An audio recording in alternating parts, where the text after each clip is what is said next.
Hi everyone and welcome back to my channel, and this video we're going to talk about how to add an email address to your Facebook page. So let's get started.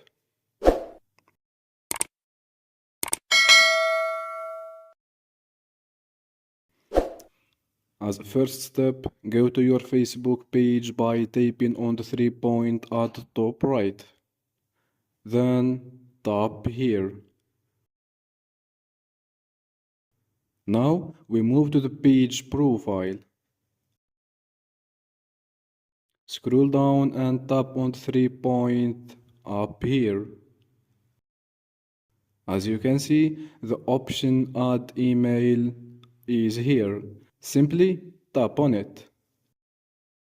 As you can see, this email will display on your page. Facebook will not use it to contact you. Anyway, tap your email here. Finally, we save the edit. And just like this, the address email is added.